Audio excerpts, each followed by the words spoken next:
Bonjour, ravi d'être parmi vous aujourd'hui pour un nouveau webinaire.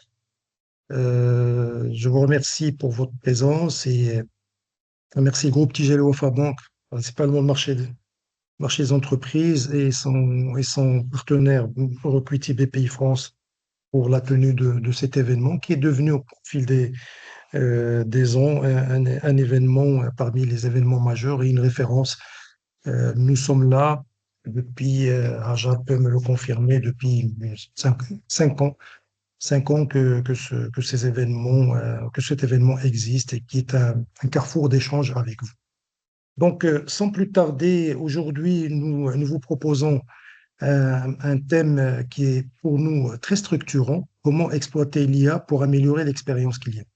En fait, il complète, si vous voulez, quand on met une vision 360, c'est devenu un sujet structurant puisque la raison d'être d'une entreprise n'est ni plus ni moins que de créer de la valeur, se développer, d'assurer des revenus et de persévérer dans le temps et dans la durée, bien sûr.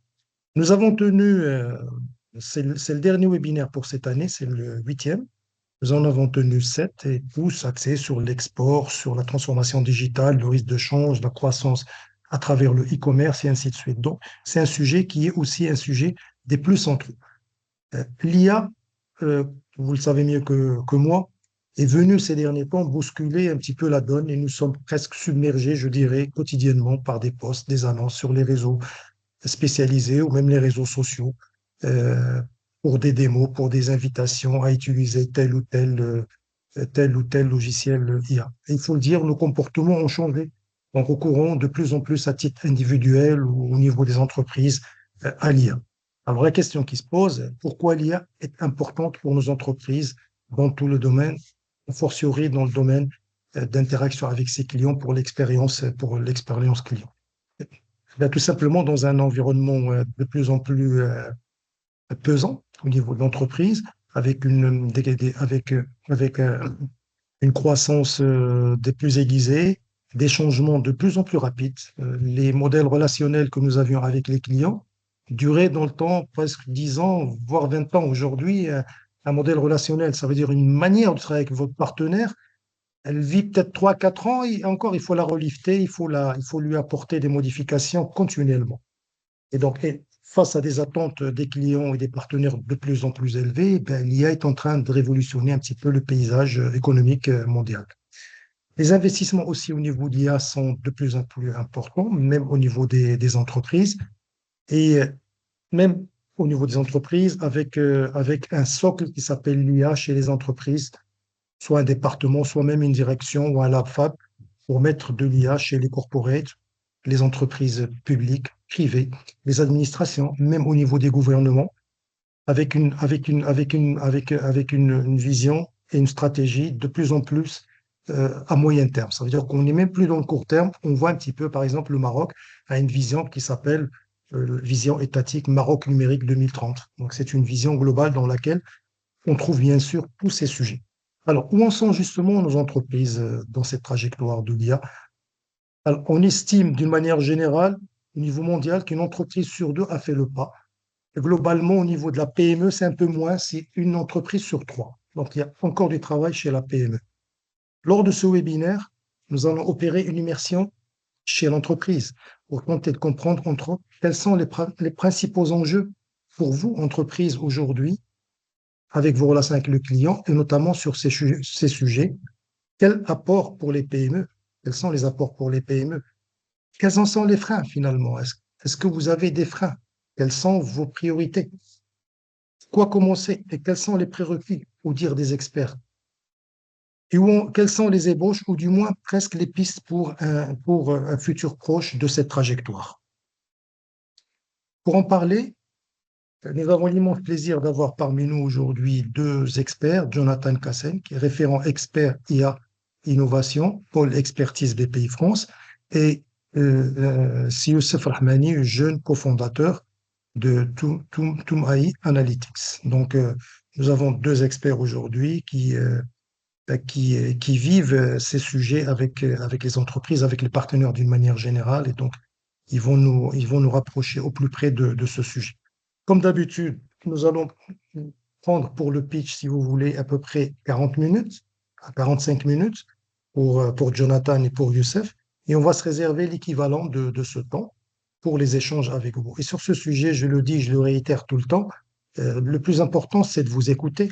Donc, à travers le chat, si vous voulez, s'il vous plaît, réagissez, intervenez, interpellez les experts. Si vous avez mis quelque chose en place, partagez-la avec nous.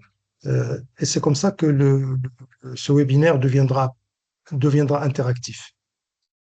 Donc, sans plus tarder, je vais céder la parole à Jonathan Cassel, qui est du groupe BPI France, qui est un agrégateur BPI France qui accompagne les opérateurs, donc il n'est plus à présenter sur plusieurs axes, euh, pour le développement de leur business, tout simplement pour rendre ces entreprises, les équiper, les rendre meilleures dans leur meilleure version possible, sur tous les sujets. Jonathan est un expert sur la thématique et donc nous sommes ravis et impatients de l'écouter. Jonathan, je te remercie vivement. Je te cède la parole. Merci beaucoup. Bonjour à tous. Très heureux d'être avec vous cet après-midi pour parler d'intelligence artificielle et de relations clients.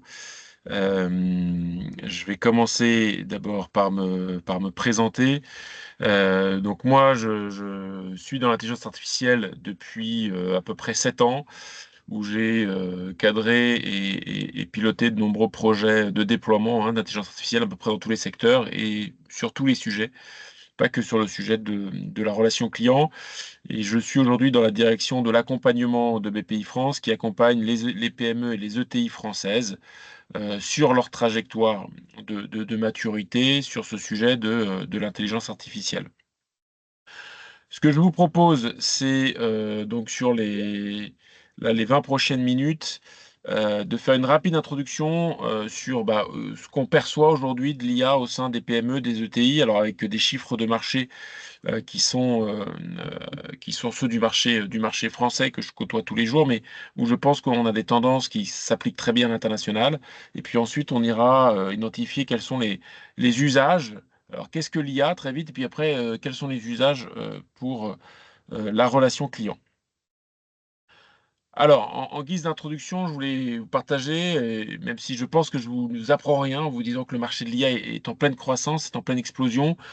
On a fêté il y a quelques jours les 2 ans de ChatGPT et finalement la sortie de ChatGPT qui fait partie des familles qu'on appelle les modèles génératifs, donc de l'IA générative. Ça a replacé l'intelligence artificielle au cœur de la préoccupation des entreprises. Ça a été un véritable tsunami.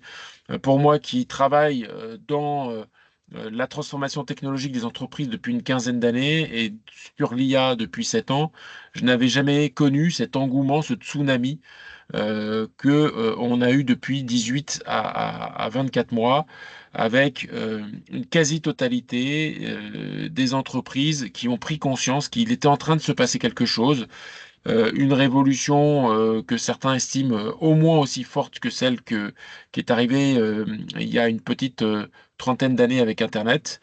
Et donc un engouement inédit à l'échelle de toute l'entreprise, à l'échelle de toutes les entreprises.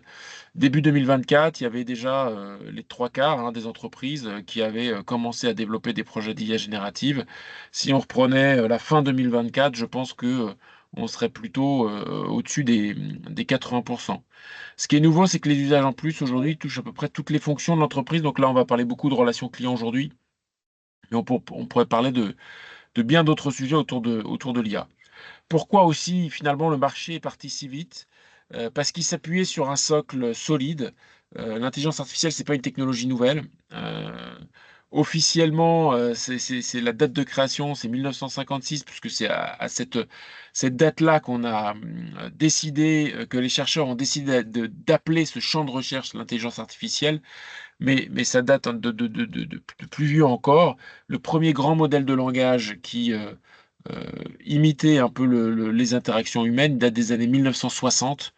Donc on voit que même s'il y a eu de nombreuses avancées et une révolution technologique depuis, on s'appuie sur une technologie qui n'est pas nouvelle et puis avec des projets qui ont commencé à émerger dans les grandes entreprises il y a une petite dizaine d'années. La majorité des grandes entreprises ont des départements data depuis 4, 5, 6 ans. et ont déjà des cas d'usage qu'on dit en production, c'est-à-dire qui fonctionnent tous les jours avec un impact qui est déjà éprouvé. Et dans notre vie numérique personnelle, on utilise aujourd'hui tous de nombreuses intelligences artificielles sans forcément s'en rendre compte. Quand on ouvre nos emails et qu'il y a un moteur qui classifie nos mails entrants en étant un spam ou enfin anti-spam ou non spam, c'est basé sur l'intelligence artificielle. Quand on va utiliser un GPS, c'est basé sur l'intelligence artificielle. Quand on va sur les réseaux sociaux, les publications, les publicités qui nous sont poussées sont sur l'intelligence artificielle. Donc dans bien des domaines, finalement, euh, l'IA est déjà là. C'est pas une technologie de demain, c'est une technologie d'aujourd'hui. Voilà. Ce que vient de changer l'IA générative, la sortie de ChatGPT il y a 2 ans, c'est vraiment le fait que ce soit une démocratisation des usages. Ce n'est plus un sujet de grandes entreprises, ça devient un sujet aussi pour les PME et les ETI. Toute taille d'entreprise, tout secteur, toute fonction sont concernés. Et pourtant, euh, on n'a encore qu'une minorité de PME, un peu plus de TI, donc de taille un peu plus grande, de taille intermédiaire, mais encore un peu de PME qui ont déjà intégré des solutions d'intelligence artificielle dans le fonctionnement de leur entreprise. Vous voyez, on avait un chiffre en France qui disait que début 2024, seulement 15% des PME utilisaient des solutions d'IA. Les dernières études montrent que sur la seule année 2024, on a doublé. Et donc, on a atteint le chiffre effectivement de quasi une PME sur trois qui utiliserait l'IA. On voit le fait que c'est doublé sur l'année 2024, qu'il est en train de se passer quelque chose en ce moment et que le marché est en train d'exploser. Ceci dit, on est encore sur une minorité parce qu'on distingue deux grands freins, je pourrais même en ajouter un troisième, trois grands freins pour intégrer l'IA chez des acteurs plus petits. Le premier, c'est le manque de compétences et d'expertise en interne. Les chefs d'entreprise, finalement, ne savent pas forcément par où commencer. Ils n'ont pas d'experts IA chez eux ou les prestataires avec lesquels, les fournisseurs avec lesquels ils travaillent ne sont pas non plus experts du sujet. Donc, par où commencer? Et puis, une difficulté à identifier les usages qui vont apporter un vrai retour sur investissement, qui vont créer de la valeur, du chiffre d'affaires, de la marge additionnelle. Et donc, comme on a du mal à identifier les cas d'usage de façon claire, on n'investit pas dedans. Puis, il y a un troisième levier qui est une fausse croyance de penser que l'IA, ça coûte très cher. Donc, ce n'est pas pour moi PME, ce n'est que pour les grands groupes, pour ceux qui ont des grosses quantités de données et des gros moyens d'investissement. Euh, et puis, c'est encore vécu comme un coût et pas comme un investissement. On réfléchit parfois en tant que coût, combien ça va nous coûter, pas forcément combien ça va nous rapporter. Et donc voilà, il y a des aussi logiques à faire changer. On le voit que cette maturité, en tout cas chez les dirigeants, elle est assez basse. On a un outil sur BPI France Université qui est un autodiagnostic de maturité data qui est accessible à tous les dirigeants. On voit que sur l'axe opportunité qui mesure la capacité à identifier les cas d'usage et à valider leur faisabilité, ils se notent de façon très dure sur leur propre maturité avec une note de 3 sur 10. Et donc, il y a un besoin d'acculturation, de sensibilisation et d'identification de ces cas d'usage. Donc, on va maintenant essayer un peu d'identifier ces cas d'usage pour la relation client. Qu'est-ce qu'ils sont et ce qu'ils peuvent rapporter. Alors, IA et relations clients, quels usages? Euh, alors, je ne sais pas s'il y avait ou pas sondage Il qui y va a- il vous y être a- envoyé. oui, oui, il est fait, il est sur le chat. Dans quelle D'accord, mesure ok. pensez-vous que l'IA peut révolutionner l'expérience client dans votre secteur? Répondez, hein, donc vous avez une série de possibilités, donc vous en avez six. Donc au niveau de l'assistance, vous pouvez répondre. Comme ça, tu peux continuer, Jonathan, Je comme ça continue. on Ouais, verra le. voilà, très bien. J'ai que la fenêtre en tout petit et que je vois ma présentation en gros, n'hésite pas à me couper pour donner les résultats si besoin. Euh, D'abord, avant de se centrer sur la relation client, à quoi sert l'intelligence artificielle au sein des organisations? Il y a trois grandes catégories de cas d'usage. Il y a une première catégorie qui est autour de l'amélioration de l'efficacité opérationnelle. On va venir optimiser les processus métiers. On va venir du coup améliorer, plutôt baisser les coûts.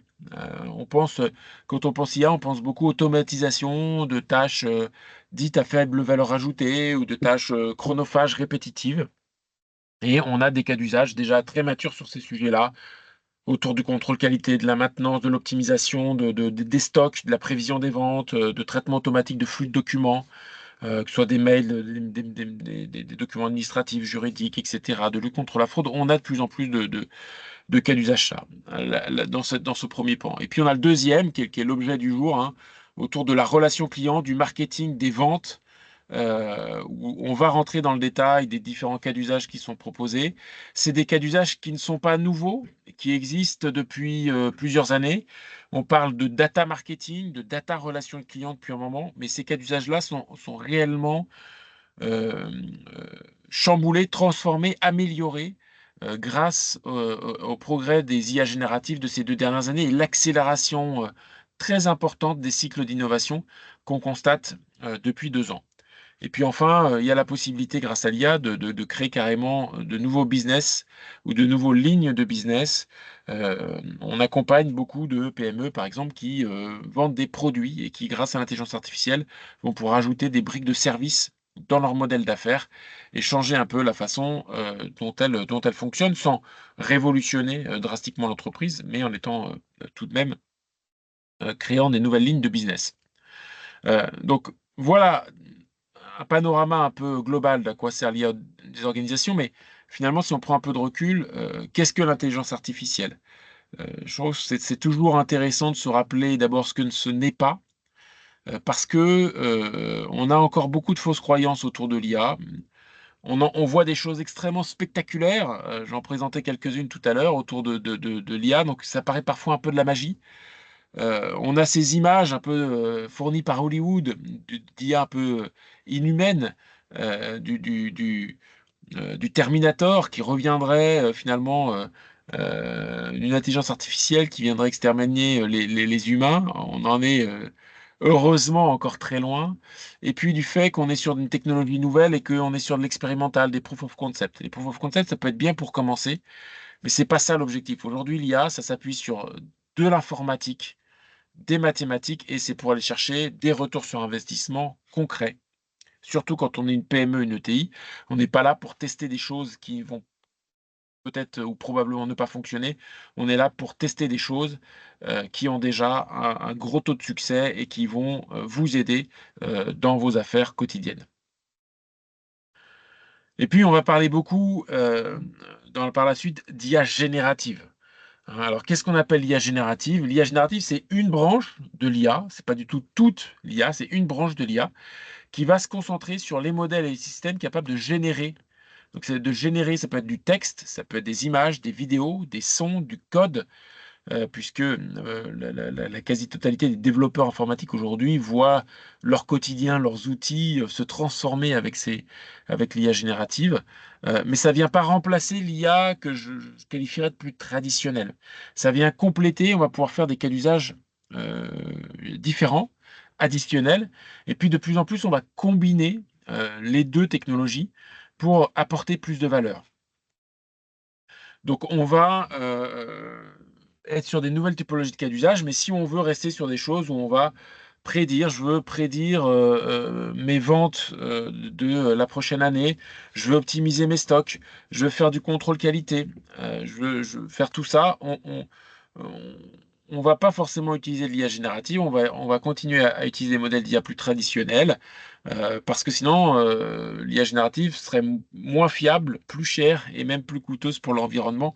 Donc finalement, ce ne serait pas forcément utile. En revanche, on va voir plein de nouveaux cas d'usage et dans la relation client, beaucoup de cas d'usage qui additionnent les deux capacités et qui vont vous permettre d'être encore plus performant dans votre relation client. Alors, pourquoi on parle tant de l'IA générative? Parce que ça a un côté extrêmement spectaculaire.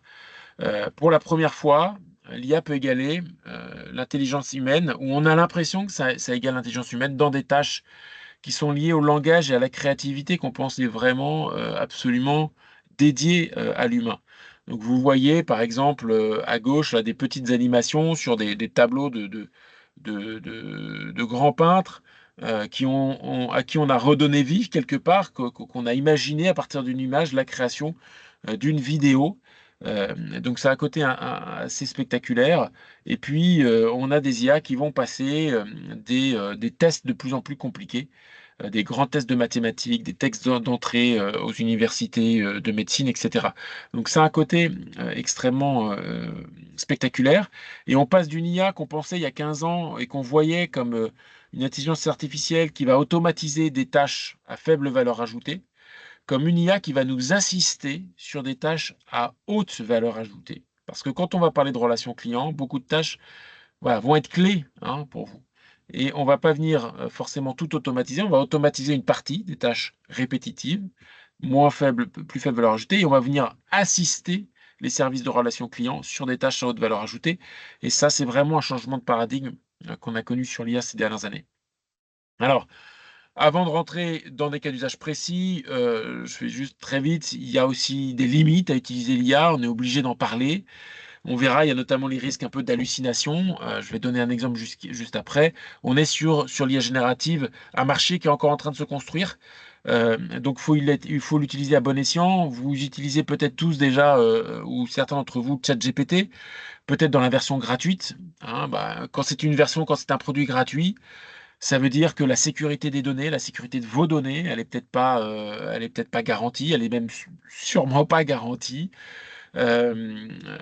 C'est des sujets auxquels il faut faire attention. On a connu des fuites de données, même dans des grandes entreprises technologiques.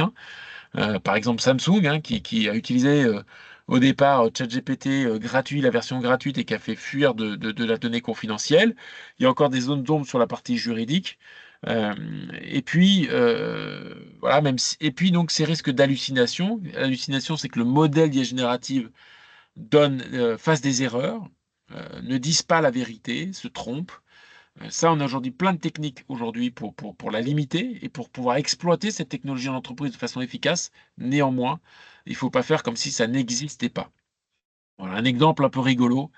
Il faut savoir prendre en compte du coup ses limites dans la construction de son projet IA.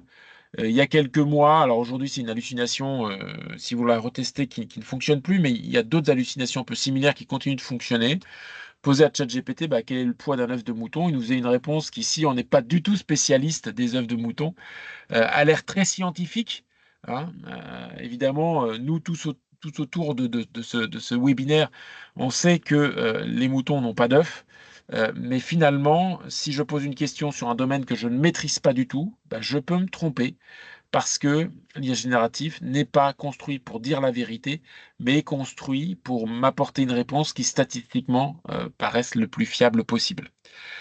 Ça veut dire qu'il va falloir, dans son projet IA, travailler sur des méthodes pour réduire ces hallucinations. Et ça va être absolument clé dans la relation client. On a aujourd'hui des outils, des technologies pour minimiser ces erreurs. Néanmoins, on ne va pas utiliser l'IA générative dans des cas d'usage nécessitant une précision et une fiabilité élevée.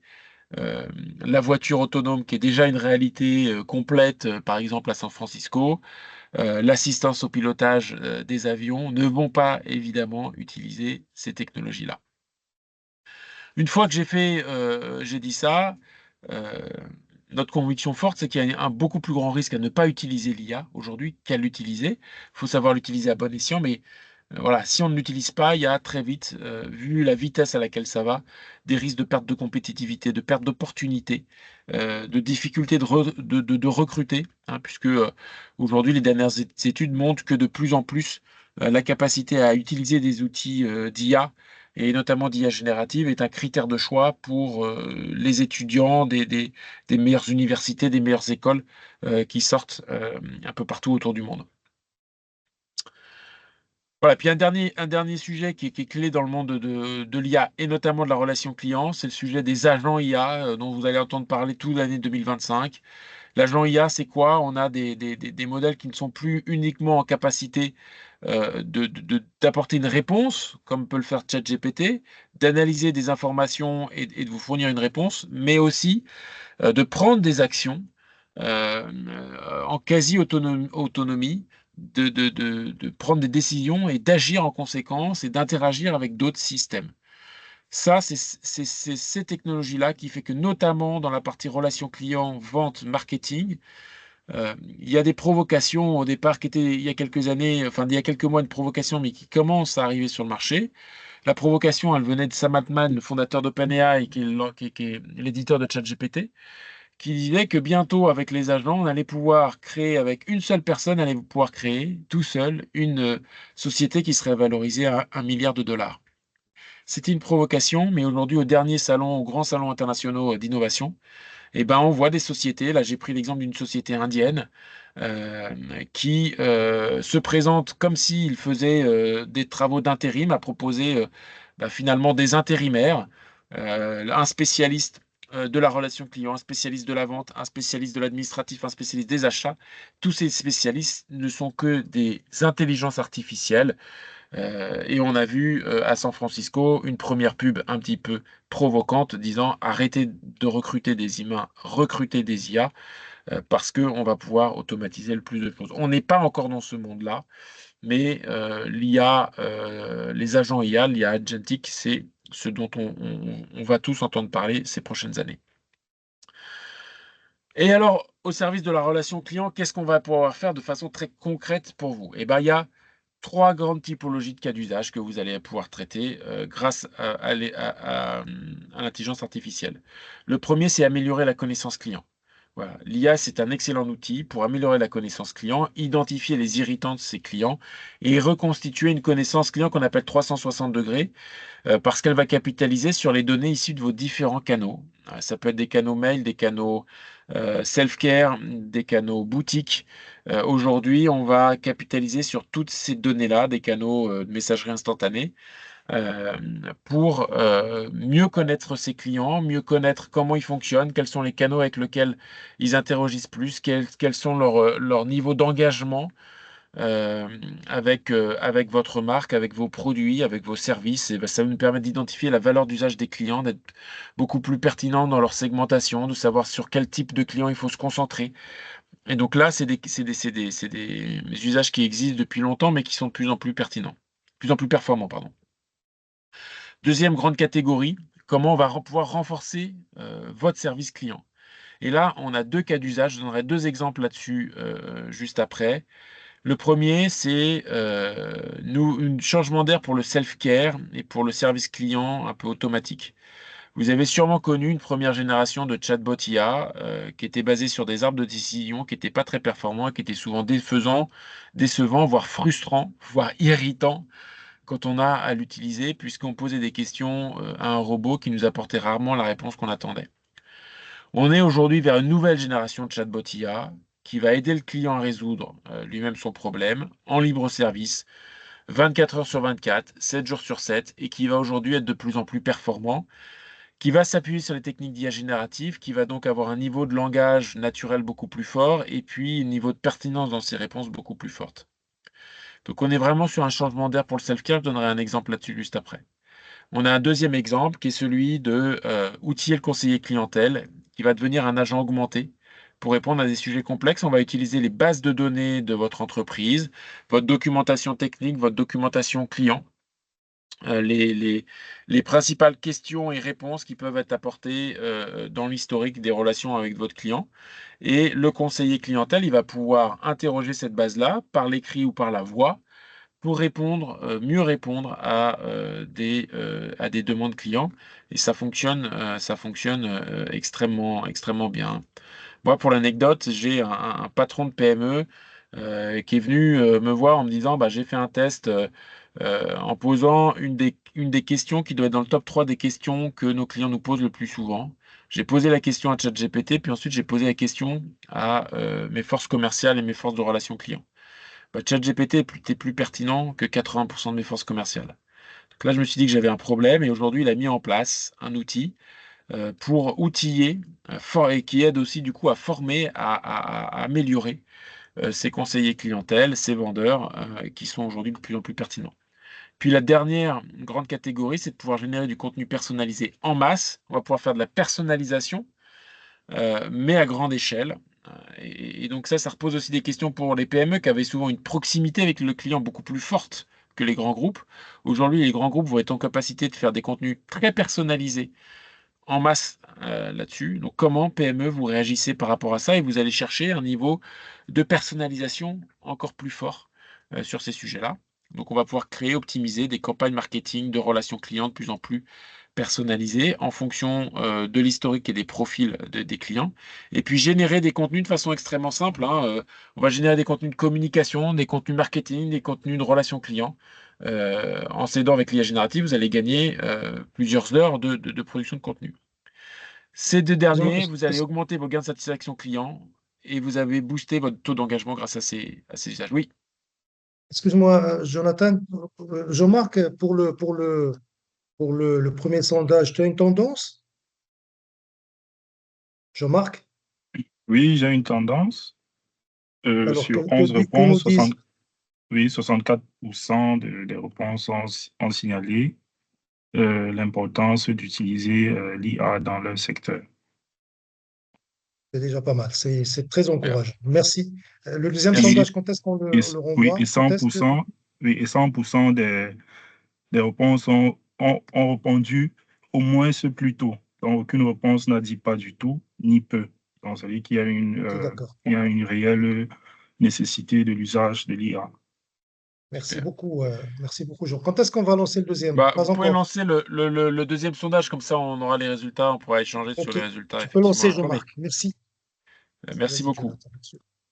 Et donc, ouais, renforcer le service client, c'est des gains de satisfaction client. Les études montrent des gains de satisfaction client de 20 à 40%, donc c'est vraiment important, plus des gains économiques.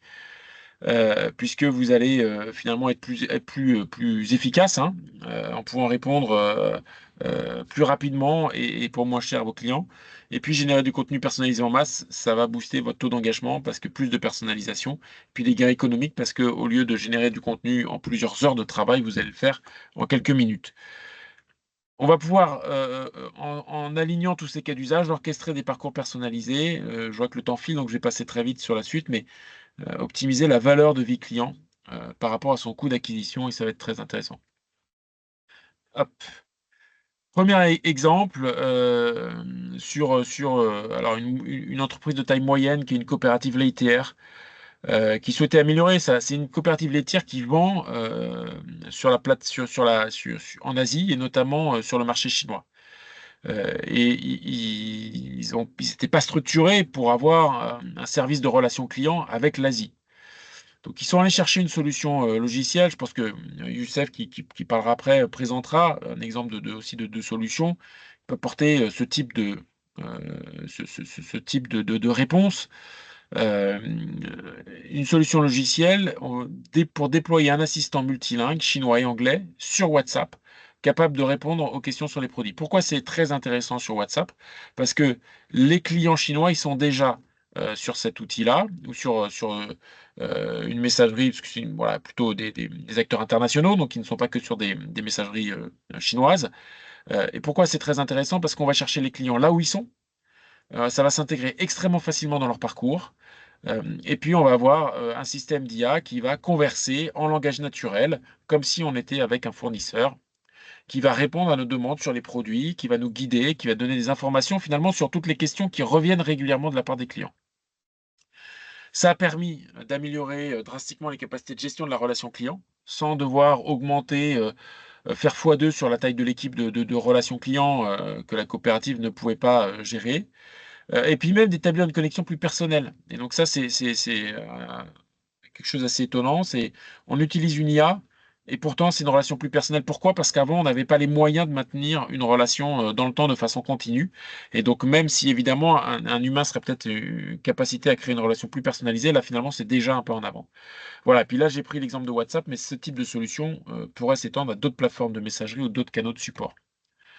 Autre exemple, un distributeur de produits industriels qui finalement reçoit beaucoup de sollicitations de la part de ses clients parce qu'il va vendre des produits qui peuvent tomber en panne ou que les gens ne savent pas installer. Et donc finalement, ils reçoivent beaucoup de sollicitations. Et la capacité de répondre vite et bien à ses clients est fondamentale pour optimiser la satisfaction de ses clients. Voilà, c'est vraiment la vitesse de réaction est un sujet clé. Parce que vous achetez un produit, vous n'arrivez pas à l'installer, ou alors quelques années après, il tombe en panne, votre frustration, plus vite vous réagissez, plus votre frustration est réduite et vous êtes satisfait, vous allez avoir envie de racheter des produits de cette marque. Donc là, l'objectif, ça a été d'intégrer un assistant IA capable de générer des réponses détaillées aux demandes des clients, mais en fait, pas de répondre à toutes les demandes des clients. La première chose, c'était de classifier les emails entre des questions qui sont des questions récurrentes qui reviennent souvent. Je veux installer ce produit-là, comment m'y prendre? J'ai une panne de ce type-là, que faut-il faire? Et des questions qui sont plus critiques, plus complexes, afin que, bah, finalement les humains, le service relation client, ils se concentrent sur les problèmes les plus complexes, sur les clients aussi qui sont à plus haute valeur ajoutée. Dès lors que c'est, peut-être, votre client numéro 1 ou votre top 3 clients, et ben, on veut tout de suite prendre son téléphone, lui répondre, lui apporter une réponse, personnalisée. Pour le reste, eh ben, on va utiliser cet assistant IA qui va pouvoir répondre avec beaucoup de réactivité ou apporter déjà un premier niveau de réponse. Donc les demandes sont traitées plus rapidement, avec une plus grande précision, et on booste la satisfaction client. Voilà, et puis, alors un dernier, je suis désolé, la capture d'écran là est en anglais, mais qu'est-ce qu'un exemple de personnalisation d'interaction complète de la relation client, qui sera plutôt d'abord réservé aux grands groupes parce que ça demande des investissements importants, mais c'est important de comprendre PME dans quel écosystème vous allez évoluer demain. C'est la capacité à orchestrer des écosystèmes complexes. Là, c'est l'aéroport d'Heathrow à Londres qui avait donné cet exemple-là. Aujourd'hui, je vais prendre mon vol. Il y a un côté un peu anxiogène parce qu'il faut que j'achète mon ticket de train pour aller à l'aéroport, ou alors que je book un taxi parce que finalement il y a des grèves ou il y a un accident sur les transports publics. Mon vol est annulé ou alors est déplacé. Il faut que je book un hôtel et que je réserve un nouveau vol pour le lendemain. Il faut que j'informe tous mes collaborateurs ou mes clients ou mes fournisseurs que je vais arriver en retard, etc., etc. Demain, au sein d'un même environnement, bah, grâce aux agents, vous allez pouvoir sur une même plateforme gérer ça de façon automatique. L'agent comprend que mon vol est décalé, il va automatiquement me proposer de décaler ma réservation de ticket de train, de décaler ma réservation d'hôtel, d'informer mes collaborateurs via un mail qui va me proposer et sur lequel je pourrais valider. Et tout ça, même si c'est des marques différentes, ça peut être effectivement un Uber, un British Airways, ma messagerie professionnelle, va être orchestrée au sein d'un même écosystème. Et c'est le futur de la relation client dans lequel on se dirige au sein des grands groupes et qui vont demander à leurs partenaires, parfois PME, de s'intégrer dedans. Et je finirai par quelques points à retenir. Je suis désolé, j'ai été un petit peu plus long que je le devais. Mais à retenir, aujourd'hui, vous êtes sûrement sollicité face à beaucoup d'informations sur l'IA, beaucoup aussi d'offreurs de solutions. Il va falloir prioriser les projets. Il faut ne se lancer dans des projets IA que ceux pour lesquels vous avez un vrai besoin, pour lesquels il y aura vraiment des usages. Il faut toujours penser, pas de technologie, il faut pas dire je veux faire de l'IA, mais je veux régler un problème métier. Donc toujours penser retour sur investissement, valeur métier. Deuxième point, l'adoption d'un projet IA. Ça peut être compliqué, on l'a vu, il y a plein de choses qui paraissent un peu magiques sur l'IA, mais il est clé d'impliquer les utilisateurs dès le début du projet. Le change management est clé, l'IA, ça peut faire peur à certains collaborateurs. Pour que ça se passe bien, il faut impliquer les utilisateurs dès le début pour repenser leur processus métier avec un assistant IA qui les aide au quotidien et qui ne leur apporte pas de complexité. Voilà. Deuxième, c'est l'IA, ça va être de plus en plus présent dans les interactions clients, on l'a vu. Ça pose parfois de nouvelles questions éthiques euh, dès lors qu'on applique de l'IA. Et donc, il faut se questionner sur qu'est-ce que ça veut dire pour moi, mon entreprise, d'intégrer de l'IA. Est-ce qu'à chaque fois que un client interagit avec une IA, est-ce que je veux l'informer qu'il dialogue avec une IA? Est-ce que je veux être transparent ou est-ce que je veux le cacher? Quel niveau effectivement de formation je veux donner à mes collaborateurs? Quel garde-fou je donne pour n'avoir que des réponses données par l'IA qui se font dans un cadre qui est le cadre éthique que j'ai défini de mon entreprise. Puis le dernier point, moi j'ai la conviction forte que même en étant un expert IA, que l'humain doit demeurer au cœur de la relation client. Il est clé de trouver le bon équilibre entre l'intelligence artificielle et l'humain. en préparant le webinaire, on se dit est-ce que ça doit être une relation de maître-esclave? Moi, je crois que c'est une relation qui sera un peu plus équilibrée que ça. Mais pour ça, il est clé déjà de former ses collaborateurs à l'IA pour les accompagner dans le développement de nouvelles compétences qui sont en capacité d'utiliser au mieux ces nouvelles technologies, ces nouveaux usages pour que ça soit plutôt un mariage harmonieux, presque un mariage de passion parce que ça va assister, ça va permettre d'apporter plus de valeur à toute l'entreprise plutôt qu'un mariage subi et de raison où on est obligé de travailler avec une technologie qu'on ne maîtrise pas et qui peut faire peur. Donc là, la formation, la sensibilisation de tous les collaborateurs à cette technologie-là, elle est absolument clé. Voilà, j'en ai fini. Je Merci laisse beaucoup. la parole Il y a à Youssef. Youssef, juste avant, si Marc, Marc, si tu peux nous donner des indications le dernier sondage, quels sont les principaux obstacles de l'adoption de l'IA?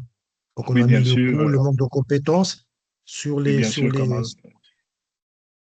Ouais, à Vas-y, la Jean-Marc. question de savoir quels sont les principaux obstacles d'adoption de l'IA, un cas de réponse a mentionné les coûts, un autre cas mentionne le manque de données structurées, et il y a une réponse équilibrée entre manque de compétences, difficulté à identifier le retour sur investissement. Le reste, Donc, c'est quasiment du quart-quart-quart. oui, c'est C'est ça. réparti Oui, c'est équitablement. ça. Est-ce Ouais, que ça te choque, c'est une répartition Jonathan? équitable. Ça te choque avec un Non, socle non, PME? non, non, non, non, non, non, non, c'est assez aligné. Je pense que peut-être certains d'ailleurs ont été, voilà, car peut-être que certains ont coché plusieurs cases. Je pense qu'on Oui, c'est trouve ça. souvent, C'est ça. La plupart a voilà, coché plusieurs cas. C'est bien ça.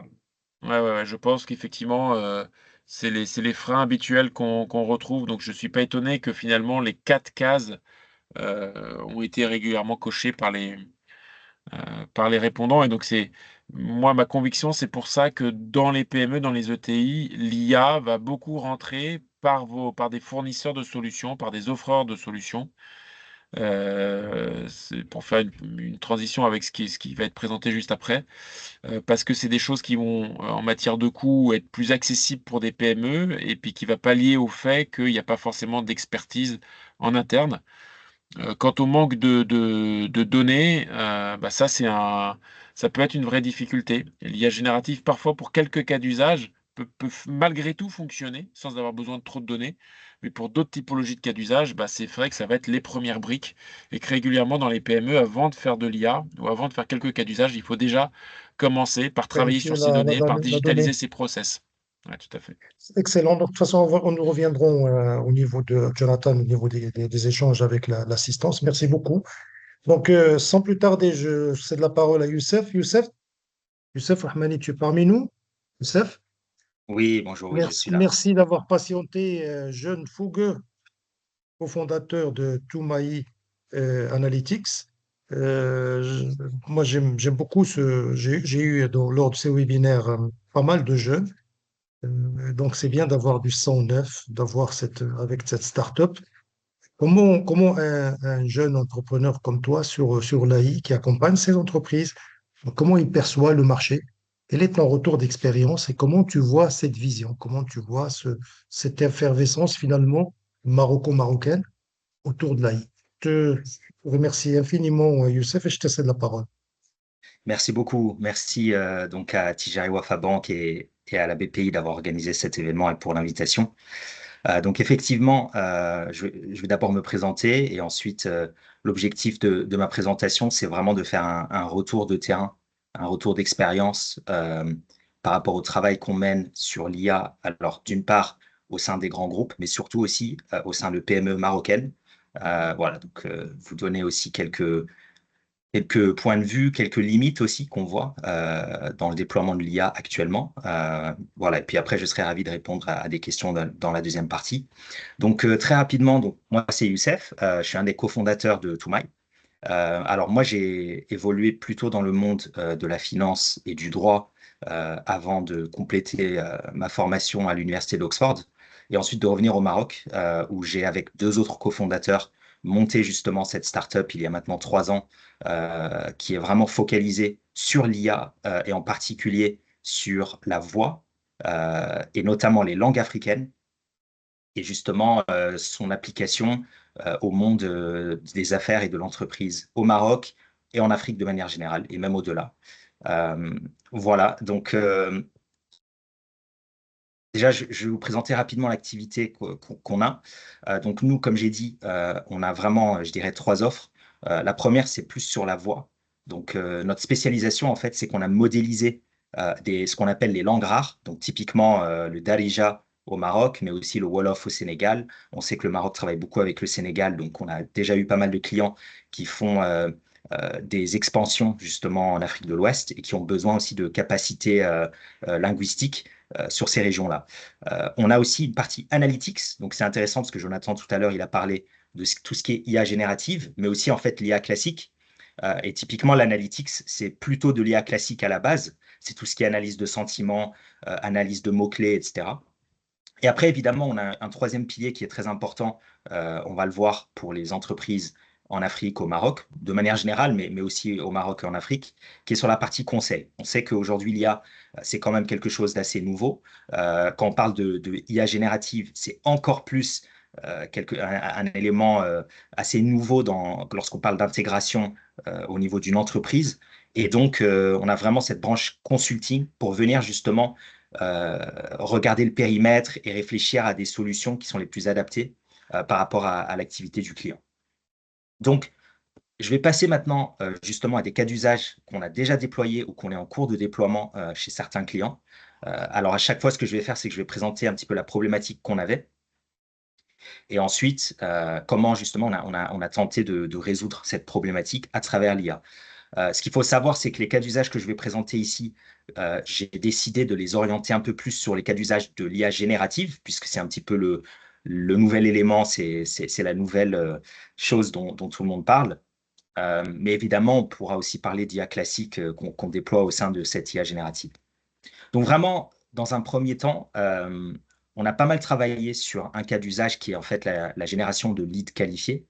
Donc là, la problématique, elle est assez simple. On a un client qui est un promoteur immobilier au Maroc, qui est venu nous voir et qui nous a dit, voilà, nous, on a des clients qui cherchent à nous appeler, qui vont peut-être visiter notre site Internet pour regarder les projets, qui vont parfois visiter les sites physiques aussi. Il y a des showrooms, comme vous le savez, où on peut regarder des maquettes. Et nous, on a un besoin qui est qu'actuellement, on a un petit centre d'appel qui peut justement recevoir des appels de clients entrants, donc des prospects en fait, plus que des clients. Comment est-ce qu'on peut justement augmenter la productivité de ce centre d'appel et automatiser au maximum, on va dire, le travail qui est un petit peu moins, qui est un peu plus chronophage et qui apporte peut-être moins de valeur et donc qui va être plus coûteux pour l'entreprise. Donc, ce qu'on a imaginé, c'est ce qu'on appelle un voice bot. Donc, Jonathan en a un petit peu parlé tout à l'heure lorsqu'il a parlé de déploiement de chatbot ou voice bot dans le cadre du service client. Donc, comment ça fonctionne très concrètement? Nous, on est venu faire une intégration sur 2 supports du client. Donc, le client, comme on a dit, il a son site web. Donc, ce qu'on a fait, c'est qu'on a installé un bot directement accessible sur le site web. En fait, c'est, bon, je vais y venir après, mais c'est vraiment l'icône classique qu'on va voir en bas à droite du site. D'habitude, quand on clique dessus, c'est pour faire du chat. Et comme disait Jonathan, à l'époque, c'était donc des chatbots avec des arborescences assez frustrants. Aujourd'hui, grâce à l'IA générative, on est capable de faire des chatbots et des voicebots qui peuvent mener des conversations beaucoup plus naturelles. Alors, en plus de ça, nous, on a déployé un voicebot plutôt qu'un chatbot. Donc, en fait, qu'est-ce qu'un voicebot? C'est un bot avec qui je vais pouvoir parler directement à l'oral dans la langue que je choisis. Donc, nous, on a déployé en français et en Darija. Et le bot va pouvoir répondre en français et en Darija. Donc, on a déployé ça sur le site à travers le chatbot, mais on l'a aussi déployé à travers le WhatsApp Business de l'entreprise. Et donc, en fait, on a 2 manières ici pour les clients, justement, de joindre le service client de cette entreprise-là pour, justement, poser des questions, donc en mode FAQ. Je pose des questions sur des projets en cours, grand standing, moyen standing, les budgets, les prix, la localisation, donc où est situé par exemple tel ou tel projet. Voilà, donc le bot va poser des questions au client et va recueillir les réponses du client pour vraiment avancer en entonnoir vers à la fin une issue où soit le client va se satisfaire en fait de cette FAQ pour dire merci, je reviendrai ou je vous recontacterai plus tard. Mais l'objectif de ce bot, c'est de poser un rendez-vous entre ce prospect et un agent commercial chez donc ce promoteur immobilier. Donc, quelque part, en fait, toute la partie génération de leads, je réponds à des appels, j'essaie de comprendre le besoin du client, etc., est fait par ce bot. Et alors, ce que le bot va faire, c'est non seulement un échange donc en entonnoir avec ce client, mais en plus, derrière, il va pouvoir résumer la conversation et notamment le besoin du client, poser un rendez-vous, donc le jour, la date, l'heure, avec un numéro de téléphone, un nom et un prénom que le client ou le prospect va accepter de lui communiquer. Et cela va être enregistré directement sur une base de données. Donc pour les clients qui ont déjà, par exemple, un CRM en place, on fait l'intégration sur le CRM. Pour les clients qui travaillent encore sur des fichiers Excel, etc., on est aussi capable de faire une intégration sur ces bases de données-là qui sont existantes chez le client. Et donc, ça permet aussi d'automatiser ce process. Voilà, donc voilà, j'ai un petit peu détaillé les fonctionnalités principales. Comme vous pouvez l'imaginer, il y a pas mal d'avantages qui sont liés à cette solution. On a donc une gestion multicanale. Ça veut dire qu'en fait, le bot, il est capable de répondre, de proposer un service client sur plusieurs canaux, donc le site web, le WhatsApp, sachant que ce qui est intéressant avec le site web, c'est que, en l'occurrence, l'entreprise pour qui on a développé cette solution envisage de déployer sur des bornes physiques dans les showrooms, donc sur place, le bot, pour qu'en fait les clients puissent aussi aller directement vers la borne et échanger avec le bot pour justement poser un rendez-vous, par exemple. Donc, c'est vraiment multicanal comme solution. On sait aussi que WhatsApp est très utilisé en Afrique. Donc, par exemple, les voice notes, c'est comme ça que ça va fonctionner. Le client va pouvoir envoyer des voice notes directement au compte business et recevoir en réponse des voice notes du bot qui va justement lui donner des informations et ensuite poser le rendez-vous. Il y a aussi l'avantage de la disponibilité, puisqu'en fait, on est sur une disponibilité 24 heures sur 24, 7 jours sur 7. On sait que c'était un sujet, notamment certains pays en Afrique subsaharienne, où les prospects vont avoir tendance à s'activer un peu plus tard dans la journée ou le soir.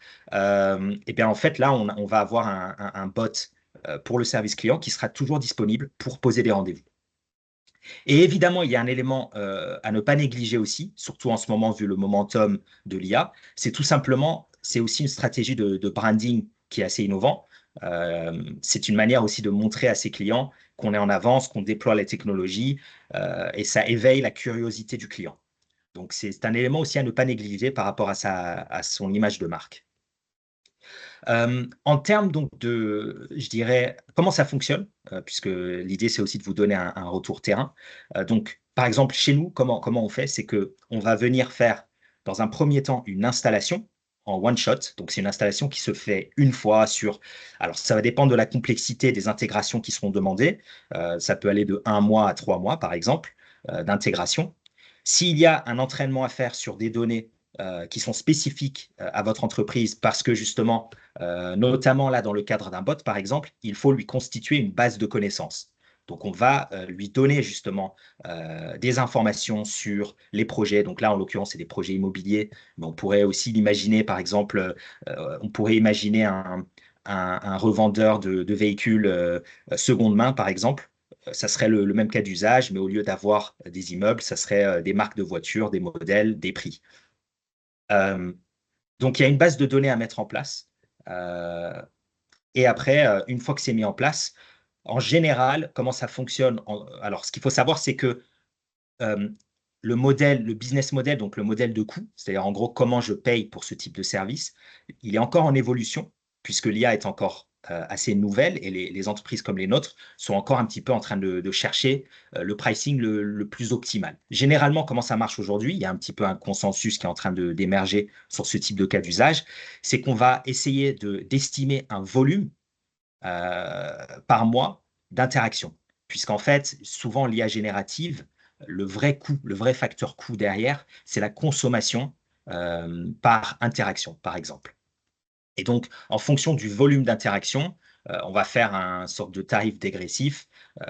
Après, voilà, les tarifs peuvent se discuter, mais en général, c'est comme ça que fonctionnerait un pricing autour de ce type de solution. Donc, il y a vraiment une mise en place qui serait one shot, avec du conseil, etc. autour pour faire en sorte que vous ayez un produit qui soit aussi adapté à votre entreprise. Et après, derrière, il y a en fait une consommation au volume qui se ferait par exemple mensuellement ou voilà, trimestriellement à discuter. En termes de challenge, je dirais pour ce type de cas d'usage, donc Jonathan, il a déjà un petit peu touché à ce sujet, il faut faire attention aux hallucinations. C'est une des difficultés et c'est une des raisons pour lesquelles c'est pas si simple de dire je vais prendre un chat GPT et je vais le brancher sur une application que j'ai en interne et il va faire le travail. Parce qu'en réalité, le chat GPT, il est entraîné sur une base de données qui est extrêmement grande, elle est énorme. Et donc, il y a un véritable risque que le bot commence à donner des réponses qui soient complètement hors sujet par rapport à votre business. Même lorsqu'un bot est entraîné sur des données bien spécifiques, il y a toujours le risque zéro n'existe pas. Il y a toujours un risque que le bot fasse de petites hallucinations. Et donc là, on va avoir vraiment une discussion autour de justement d'un point d'équilibre.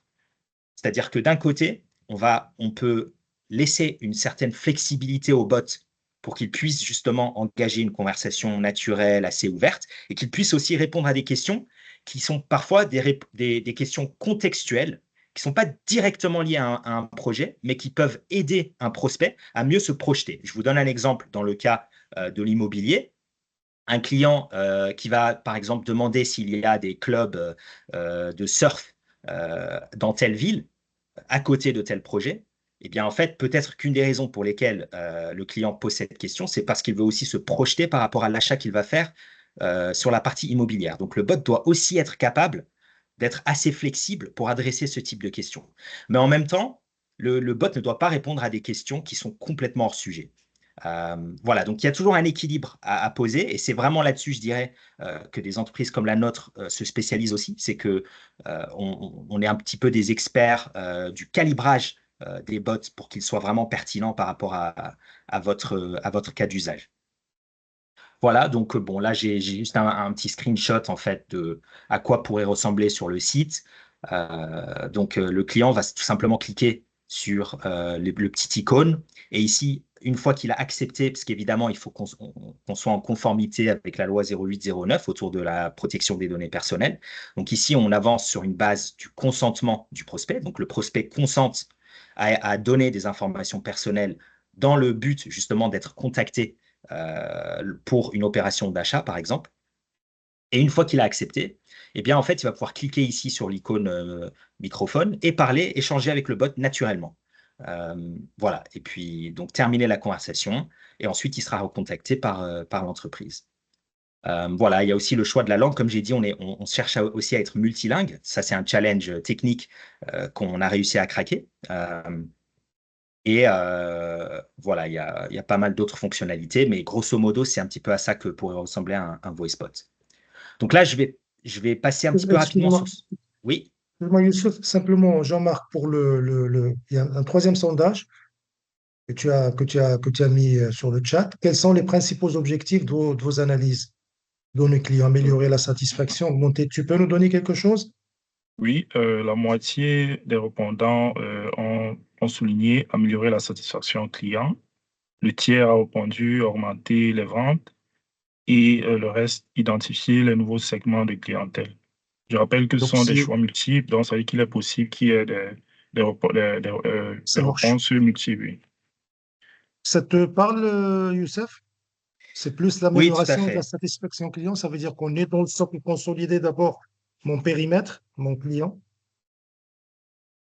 Ouais, effectivement. Alors, c'est une question intéressante parce que, évidemment, bon, je dirais que ce que tout le monde a à l'esprit dans un premier temps lorsqu'on déploie l'IA dans un cadre d'expérience client, c'est évidemment d'augmenter augmenter en fait la satisfaction client. Que le client est plus satisfait pour plusieurs raisons, parce que la réponse est rapide, il y a une disponibilité du bot qu'il n'y avait pas lorsqu'on était sur des centres d'appel humains, le temps d'attente donc est largement réduit. Et souvent, on peut justement obtenir ce qu'on voulait. Donc, typiquement, dans le cadre d'un FAQ, au lieu d'attendre de parler avec un humain pour poser des questions, eh bien là, en fait, j'ai accès directement à un bot qui, en plus, m'offre une expérience. Alors, je dirais pas qui est similaire à l'expérience humaine.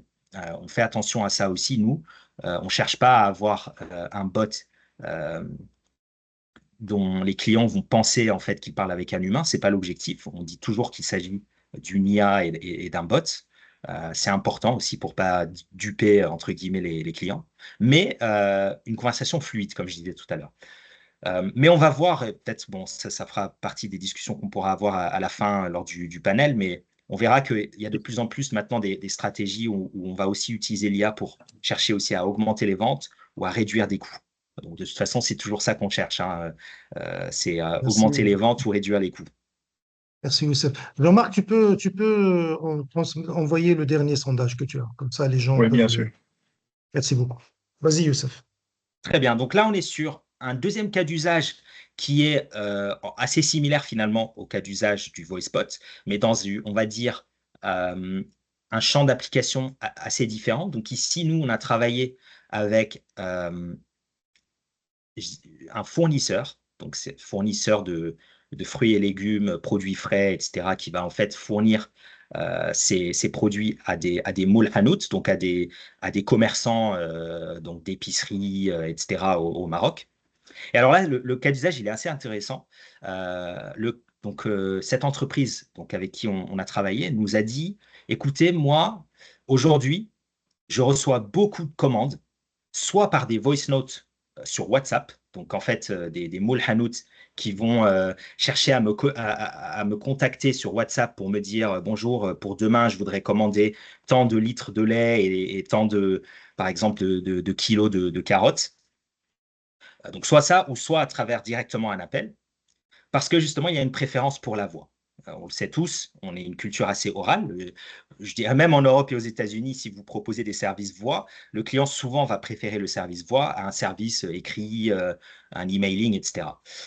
Et alors, ce qui était intéressant, c'est que le client, ce qu'il faisait là, c'est que il recevait toutes ces demandes, donc soit téléphoniques, soit à travers des voice notes, et il fallait tout traiter. Donc là, il recrutait des personnes qui allaient soit répondre au téléphone, soit écouter tous les voice notes pour les loguer en fait dans leur base de données. Et alors nous, ce qu'on a commencé à faire, c'est que, pareil, on a développé une sorte de voice bot sur WhatsApp cette fois-ci. Donc c'est vraiment, mais ça pourrait être sur d'autres types de messageries, c'est juste que WhatsApp, c'est en général ce qui est le plus populaire au Maroc.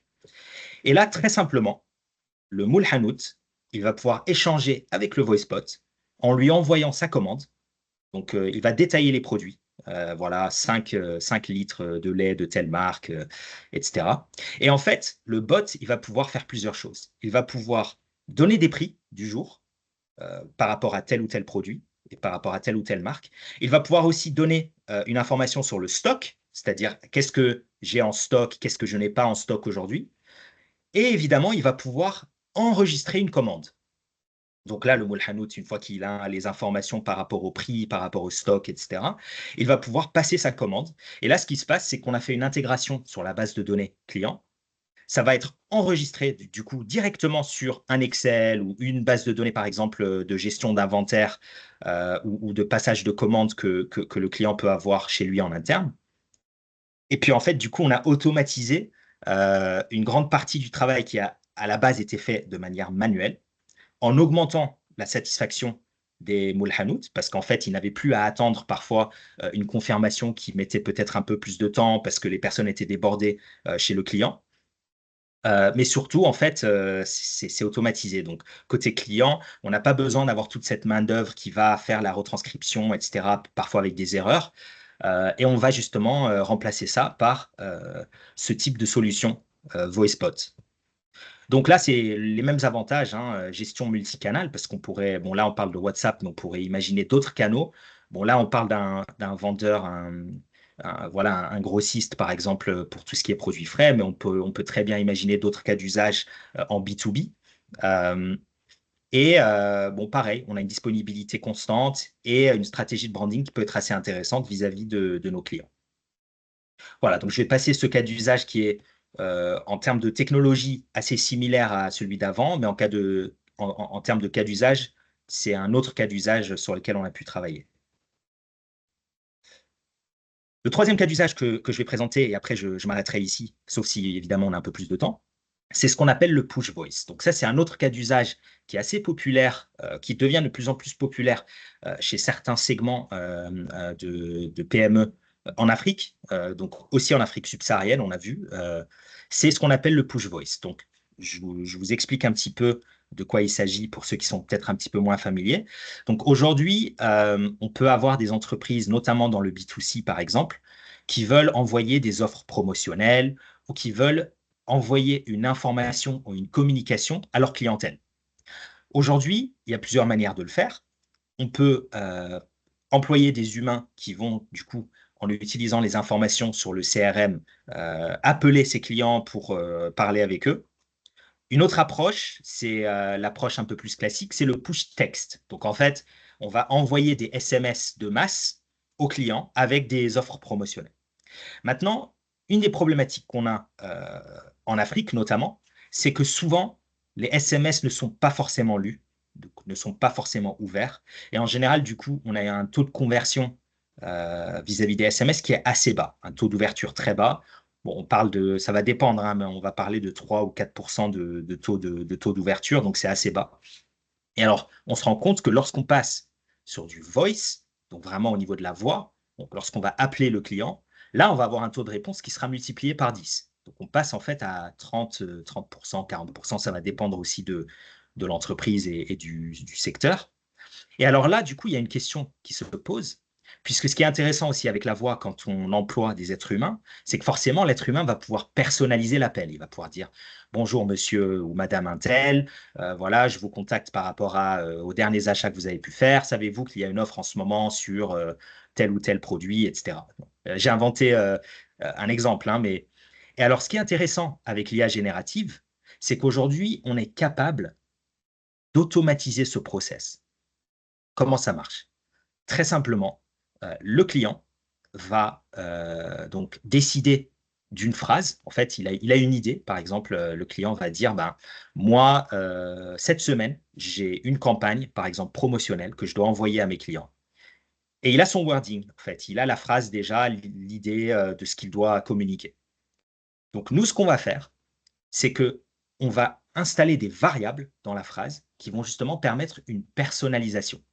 Donc, on va pouvoir, en fonction aussi de l'information qu'il y a dans le CRM, on va pouvoir personnaliser le même message à une centaine, des milliers de clients. Ça va dépendre évidemment du volume de clients que vous cherchez à atteindre, avec à chaque fois une personnalisation sur les différentes variables. Ça peut être une personnalisation sur le nom-prénom. Ça peut être une personnalisation sur un numéro de contrat. Si, par exemple, on est en train de faire un rappel par rapport à un contrat qu'ils ont souscrit chez vous. On va pouvoir faire une personnalisation sur le montant. Par exemple, euh, on a un cadre, c'est plus du recouvrement, où en fait, un client qui a un impayé sur des factures, on va le relancer en lui disant, voilà, bonjour monsieur ou madame Untel, juste on vous rappelle que sur tel contrat, vous nous devez encore tant. Mais ça, on va le faire de manière automatique. Et surtout, ce qui se passe, donc ici, c'est ce que vous voyez, c'est qu'on peut intégrer cette solution au niveau du CRM pour en fait tirer directement les informations pertinentes. Par exemple, moi, je veux uniquement envoyer des messages par exemple, des clients qui ont dépensé plus que tant dans mon magasin. Donc, on peut faire des filtres, par exemple, sur le CRM en fonction aussi, évidemment, de l'organisation que vous avez en interne. Et ensuite, on va venir se brancher sur une solution de téléphonie. Alors, soit c'est une solution de téléphonie que le client a déjà chez lui, soit le client n'a pas de solution de téléphonie, auquel cas, justement, on va amener un partenaire avec qui on a l'habitude de travailler, qui va pouvoir faire cette installation. Et là, tout simplement, euh, le client aura, par exemple, son manager qui aura la main sur une plateforme en interne où il peut modifier à chaque fois le message qu'il veut envoyer, à chaque fois intégrer les variables. Et là, en fait, on va tirer les informations du CRM, on va se connecter à la solution de téléphonie. Et en fonction, par exemple, des numéros de téléphone que vous avez des clients, le client va être automatiquement appelé. Donc, il va recevoir un appel. qui vient donc de la solution de téléphonie.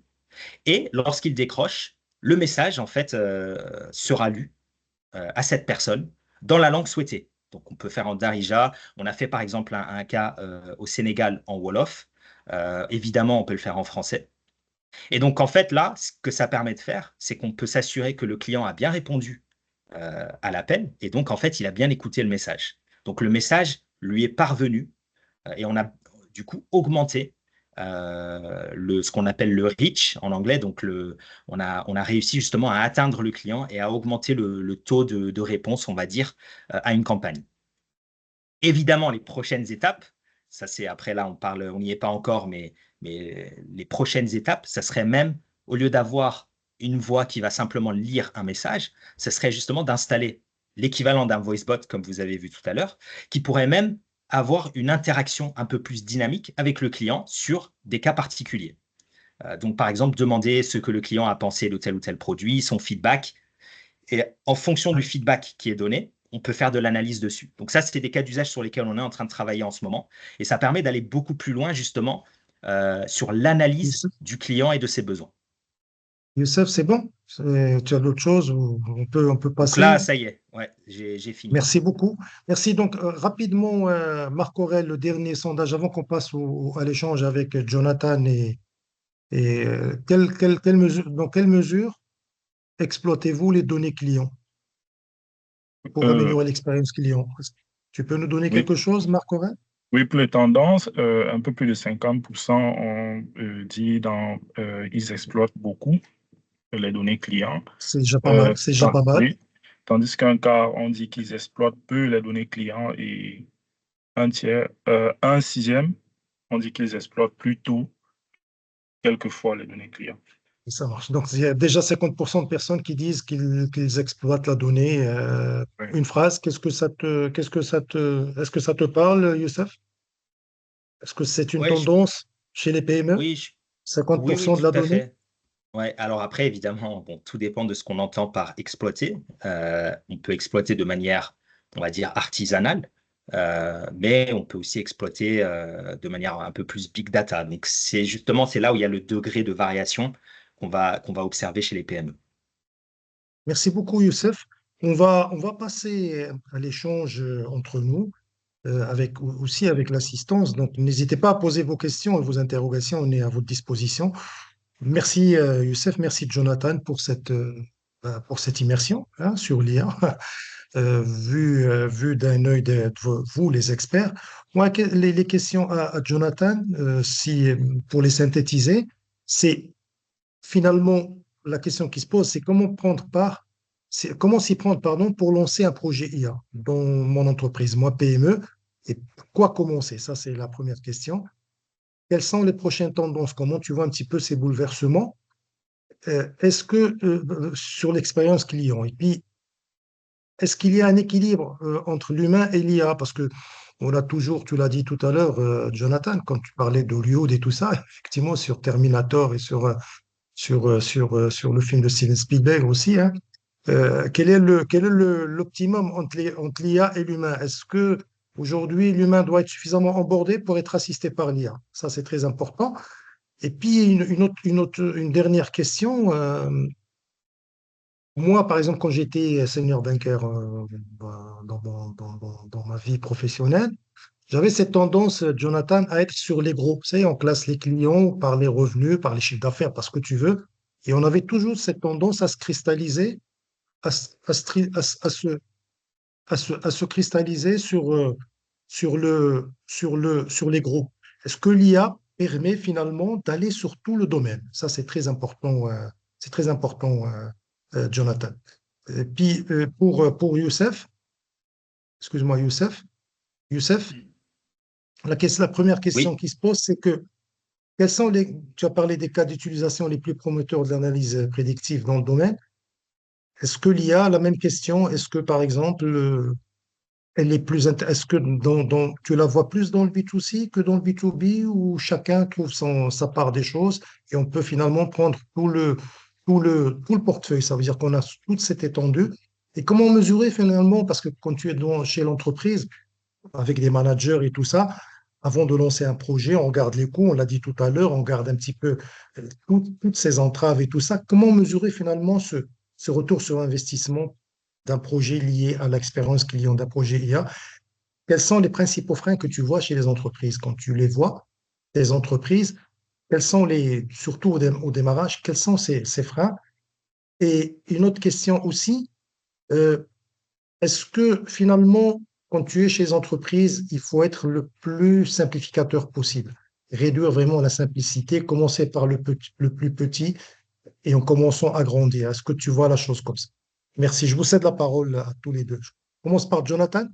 Ouais, ouais, alors ça fait beaucoup de questions, j'essaie de me Merci rappeler de beaucoup. tout. La première chose sur comment s'y prendre pour lancer un projet IA, quelles sont les premières étapes? Je trouve que dans les PME que j'accompagne, souvent, je trouve que la bonne première étape, c'est de se former, de se sensibiliser au sujet et de former ses collaborateurs. C'est important aujourd'hui, on a la chance d'avoir des outils IA qui sont gratuits ou quasi gratuits, qui permettent déjà d'appréhender comment cela fonctionne. Alors que sur une partie de l'IA, hein, qui est l'IA générative, pas tout, mais néanmoins, ça aide voilà, prendre en main les outils, se former, se sensibiliser au sujet. C'est la première étape qui, pour moi, faire naître un peu une culture de la data et de l'IA dans l'entreprise. C'est un premier prérequis et qui est aujourd'hui accessible de façon facile. Pourquoi? Parce que, un, on a des outils gratuits ou quasi gratuits qui nous permettent de commencer à jouer avec, de tester un peu. Et puis, on a beaucoup de contenu disponible sur Internet, de formation, d'acculturation sur le sujet. Puis, on a le webinaire qu'on anime aujourd'hui qui, finalement, voilà, rentre dans cette veine-là. La deuxième étape, souvent, c'est de nommer un petit groupe de travail qui peut représenter les différents métiers de l'entreprise et eux, de les commencer à les faire réfléchir. Parfois, ça peut passer par tester d'autres outils un peu plus payants et commencer à se poser les questions de quels sont eux leurs enjeux métiers. Voilà, l'étape, c'est vraiment de partir des enjeux métiers, jamais de partir de la technologie. Aujourd'hui, quels sont nos enjeux stratégiques? Quels sont les enjeux métiers auxquels elle veut répondre? Et puis, une fois qu'on s'est un peu formé à ces états, à ce que c'est que l'IA, ce que ça peut apporter, qu'on est clair sur les enjeux métiers qu'on veut répondre, on va voir apparaître nos cas d'usage métiers là-dessus. Et pour beaucoup de PME, je pense que, comme je l'ai dit tout à l'heure, l'IA, ça va être rentré par les offreurs de solutions. En tout cas, au début, il faut mieux commencer par ça que par vouloir développer un projet sur mesure qui va prendre plus de temps, plus compliqué, plus cher, on va dire, pour se faire la main. Donc, commencez pas forcément par le projet le plus compliqué. Et du coup, d'aller rencontrer des éditeurs de solutions qui vont bah, voilà, pouvoir proposer des offres. Donc, pour moi, c'est ça les premières étapes. Et puis, une fois qu'on a développé déjà un premier projet, c'est important de structurer un peu la démarche en nommant un peu des responsables de ces différents sujets-là pour que la démarche, elle s'inscrive dans le temps et que Dans ça une soit pas un entreprise, one-shot. concrètement, Jonathan, dans une entreprise, il faut qu'il y ait une personne IA. Il faut D'abord, qu'il y ça veut en dire un alors responsable IA dans une une personne qui entreprise, fait quelle que soit sa taille. non, une personne qui fait que de l'IA, qui ne s'occupe de ça pour une PME, probablement pas.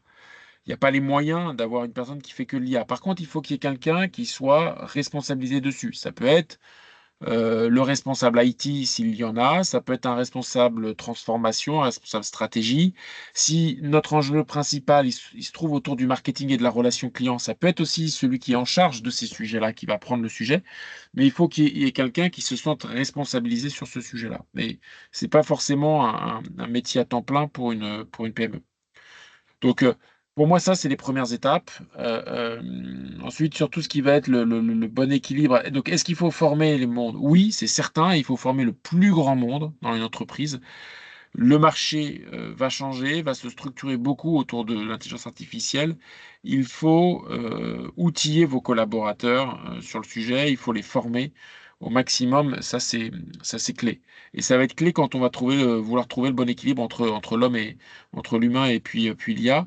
Encore une fois, moi je pense que c'est un bon équilibre à trouver. Et il sera comment cet équilibre-là? Est-ce qu'on va tout automatiser? Non, il y a certaines tâches qui vont être de plus en plus automatisées. Générer du lead de façon automatique, adresser des marchés assez larges, ça va être de plus en plus automatisé. Et l'humain va se concentrer sur quelques phases, il va être assisté par l'IA sur les tâches à plus forte valeur ajoutée. Ça, j'y crois vraiment. Et effectivement, l'IA peut permettre d'adresser à moindre coût plus de clients et donc potentiellement d'aller voir un marché plus petit. Mais néanmoins, il faut que ce soit dans la stratégie de l'entreprise et que ça corresponde à une vision stratégique et pas juste parce que l'IA le permet de le faire. Parce qu'il faut évidemment aussi avoir les produits qui soient adaptés à ce bas de marché, il faut avoir le service client qui soit adapté à ce bas de marché, il faut avoir les prix qui soient adaptés à ce bas de marché. Donc il faut que toute la stratégie d'entreprise soit cohérente avec ce choix-là et pas Ça veut uniquement dire le que, faire parce que l'IA le fait. Jonathan, ça veut dire que moi, par exemple, il y a de ça 10 ans, aujourd'hui, ma version en 2030, un RM, un relationship manager, aura la tâche un peu plus aisée, hein, pourvu qu'il soit motivé dans son, hein. Il aura tous les outils avec la data et tout ça pour être vraiment au cœur de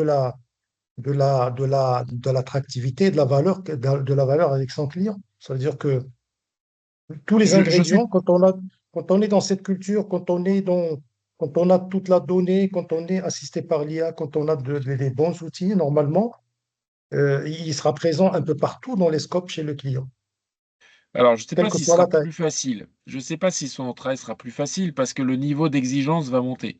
Avec tous les Oui, cas d'usage, l'exemple d'outils aussi que Youssef nous a donné, finalement, nous, en tant que consommateurs des produits ou que clients, notre niveau d'exigence va monter puisque progressivement, on va avoir de plus en plus de services de relations clients qui vont être efficaces, qui vont nous apporter des réponses personnalisées sur les canaux qu'on utilise, etc.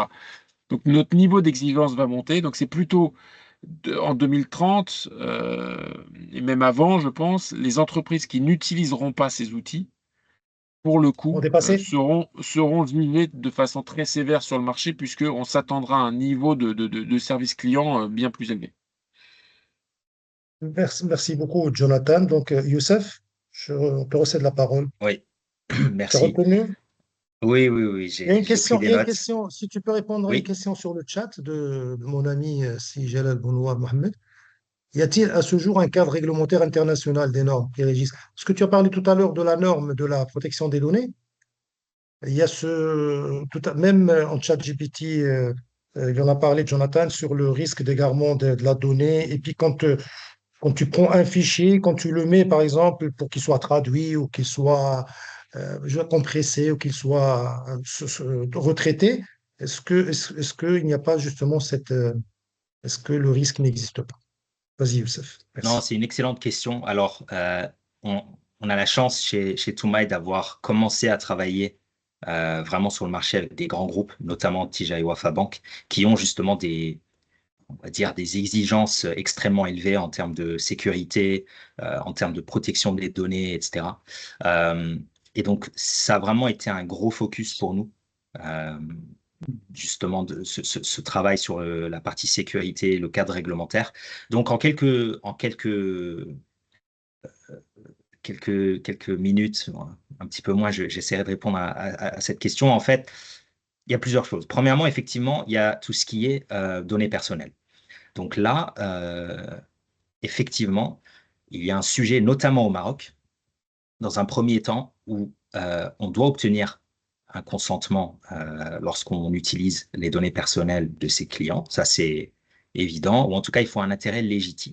Maintenant, cela étant dit, même si on obtient un ou deux de ces éléments, il faut toujours chercher à minimiser l'empreinte des données personnelles sur ce qu'on appelle le cloud. Donc, en fait, c'est typiquement l'infrastructure qu'on va utiliser pour faire des inférences. Parce que ce qu'il faut savoir, c'est que déployer de l'IA générative ou de l'IA big data en local, c'est extrêmement gourmand en ressources. Et donc, ce qu'on va faire en général, c'est ce que font la plupart des entreprises IA qui déploient ce type de solutions, c'est qu'elles vont déployer ces solutions sur le cloud. Donc, en fait, on va déployer ces solutions sur une infrastructure des gros data centers qui, pour l'instant, sont situés en Europe.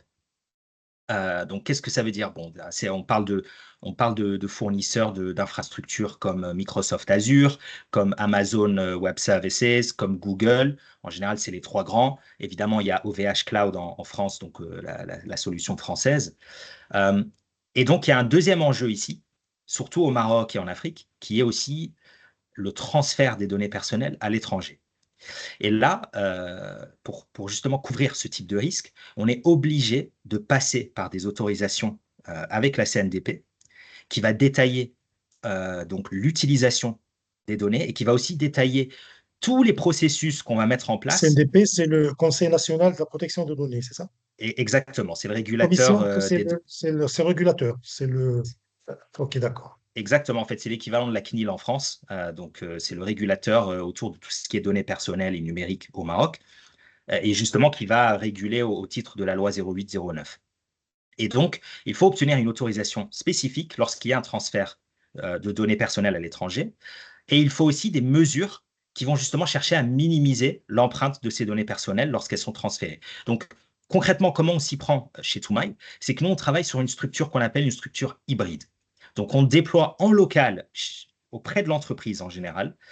On va déployer ce qu'on appelle un coffre-fort qui va en fait pseudo-anonymiser toutes les données personnelles le plus possible, donc nom, prénom, numéro de téléphone, etc., qui vont être chiffrées avant d'être envoyées sur le cloud.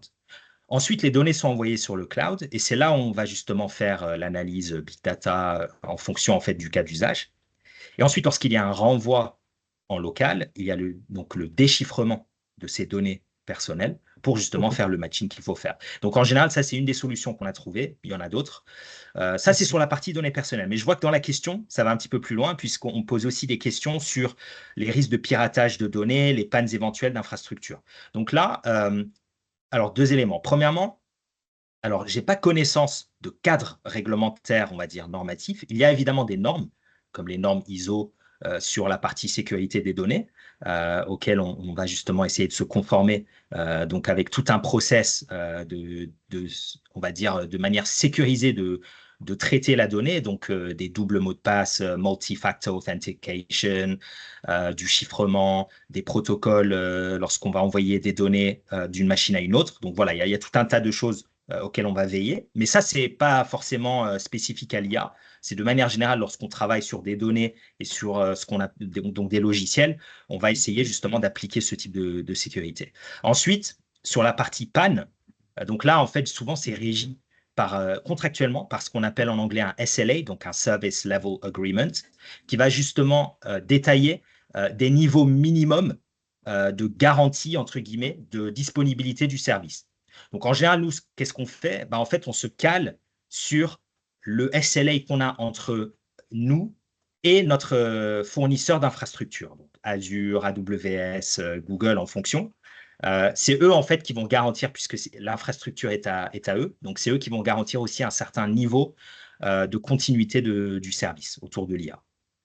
Merci beaucoup, Youssef. Maintenant, on peut répondre aux autres questions. Donc, euh, finalement, quel est comme ce qu'on a, pour Oui. résumer les questions rapidement, Mhm. c'est comment tu vois le mindset des entreprises, des managers surtout? Quel est le profil type d'une entreprise qui réussit sa transformation chez vous, Mhm. avec ces ingrédients qu'on a dit, que vous Ouais. trouvez? Comment tu perçois ce retour sur investissement pour convaincre ces managers de faire le pas? C'est très important. Et une dernière question, comment tu vois finalement cette évolution?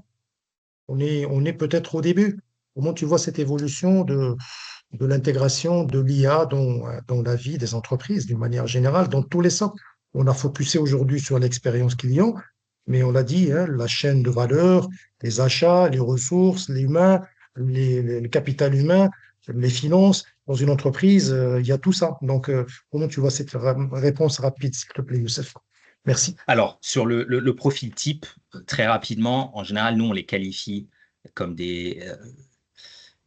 on va dire en anglais, on appelle ça des early adopters, c'est-à-dire en gros, c'est des personnes souvent qui ont un mindset euh, innovant, qui veulent justement innover au sein de leur entreprise. Pourquoi? Parce qu'ils voient ça comme un facteur de compétitivité et ils sont prêts à prendre un risque sur le déploiement d'une solution ou de logiciels qui sont encore assez nouveaux. Euh, et souvent, c'est vrai qu'en général aujourd'hui, surtout sur des solutions d'IA générative qui sont encore très nouvelles, parce que bon, Jonathan a parlé par exemple de l'IA traditionnelle, donc tout ce qui est, je vais faire une prédiction sur un défaut d'un crédit et je vais juste déployer une sorte de régression plus. Bon, ça, c'est des solutions qui existent maintenant depuis pas mal de temps. Mais sur de l'IA générative, c'est encore très nouveau. Donc, on est encore en train de tester. Et donc, je dirais voilà, que le profil type, souvent, c'est pas un profil qui va se dire Je vais faire ça parce que ça va me faire gagner 3 ETP, même si ce sera peut-être aussi le cas en termes de ROI, mais surtout aussi parce que la personne se dit, moi, je vois ce type d'outil comme un outil qui va faire parler de moi pour un investissement qui n'est pas faramineux et qui peut aussi réussir. Donc là, typiquement, par exemple, C'est dans le clair. cadre du VoiceBot de Lead, dans ma compréhension des choses, c'était vraiment tout d'abord une approche vraiment de je veux une entreprise innovante et je veux montrer que j'adopte l'IA générative et je suis prêt à Donc, prendre ça un petit peu de rayonne, risque pour tester. c'est une Exactement. entreprise IA rayonne un petit peu, elle impacte positivement son écosystème et Mais son environnement. ça, c'est juste pour faire entrer le produit. Mais après, nous, notre objectif, c'est de montrer que derrière, il y a un véritable ROI. C'est pas juste pour faire joli qu'on déploie de l'IA. Et c'est là où on va aussi faire donc, des business cases. On collabore toujours avec notre client pour monter un business case, pour montrer, voilà, on a gagné Donc, en ETP. vous élaborez avec eux le business case pour dégager de Exactement, la on le fait valeur toujours. finalement. Pour dégager de la Exactement, valeur finalement. D'accord. on le fait Ok, toujours. ça marche. Ça marche. Et puis, une dernière question sur le retour sur investissement. Comment, comment percevoir finalement un manager ou des managers à mettre le pas et puis à commencer à mesurer finalement, est-ce que c'est un gain client? Parce que si j'ai peut-être 100 clients, Mhm. dans 6 mois, je serai à 150, je dis n'importe quoi. 150, ou alors je vais prendre un delta, je vais prendre 10% sur une année parce que j'ai essaimé des programmes et j'ai mis en place, comme a dit Jonathan tout à l'heure, parce qu'il faut un accompagnement global sur la formation, sur tout ça, sur l'onboarding de mes collaborateurs, de mon environnement et tout ça. Est-ce que ce sont des choses qui sont chiffrées dans le business case finalement? Ça sort dans le business case, tout ça? Exactement, exactement. Alors nous, notre objectif toujours, c'est de minimiser le besoin du client d'avoir justement besoin de recruter des profils spécialisés dans l'IA. Nous, notre objectif, c'est de déployer un outil qui est très facile d'utilisation. Tout comme aujourd'hui, la personne qui va conduire une voiture, elle ne sait pas forcément comment fonctionne un moteur, mais elle sait conduire sa voiture. Et nous, c'est un petit peu aussi l'objectif, c'est de tourner les solutions, comme disait Jonathan, pour qu'elles soient orientées autour d'un problème métier et pas en fait de la technologie pour faire de la technologie. Donc ça, c'est vraiment notre objectif. Après, C'est évidemment, clair. dans le ROI, on va calculer, comme je disais tout à l'heure, ça peut être en fonction du cas d'usage, ça peut être de l'ETP que j'ai gagné, ça peut être des clients que j'ai réussi à gagner en plus parce que j'ai une disponibilité, par exemple, de mon service client qui est plus grande. Ça peut aussi être de la mesure de satisfaction client qui montre qu'en fait, la satisfaction a augmenté quand j'ai déployé cette nouvelle solution par rapport à quand j'en avais pas. Donc à chaque fois, on va essayer aussi de tester des scénarios, ce qu'on appelle le A/B testing. Lorsque c'est possible, on essaie de le faire. Merci beaucoup. Donc, un mot pour conclure rapidement. Je commence par Jonathan et puis Youssef. Un mot pour conclure. Bah, Jonathan? ouais, alors conclure, c'est un point qu'on n'a peut-être pas abordé. C'est effectivement, on en est qu'au début. Effectivement, on parlait de. Alors l'IA, c'est pas complètement nouveau. L'IA générative, ça a 2 ans. Le monde des agents, ça a quelques mois. On sent les cycles d'innovation qui se sont drastiquement accélérés depuis 2 ans. On n'est probablement qu'au début. Donc l'IA, on va le voir partout. Je pense qu'il y a 2 ans, vous imaginiez pas tous utiliser déjà autant d'IA dans votre vie personnelle. Ça va continuer. Donc, peut que vous engager à prendre la vague quand elle arrive maintenant pour surfer dessus, parce que le monde de l'entreprise va notamment se structurer autour de ces projets d'intelligence artificielle dans les années qui viennent. Merci beaucoup, Jonathan. Youssef, un mot de conclusion?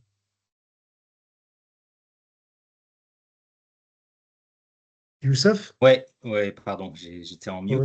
J'étais en mute. Euh, alors, moi de mon côté, pour revenir un petit peu sur cette question de l'IA qui va remplacer l'humain ou pas, donc moi je partage aussi l'avis de Jonathan et de tout le monde ici, qui est de dire que je pense pas que globalement l'IA va remplacer l'humain, même si certaines tâches pourront être automatisées et donc évidemment sur des tâches un peu moins qui apportent moins de plus-value, on va dire de jus de cerveau humain, ça pourrait bien être remplacé par l'IA.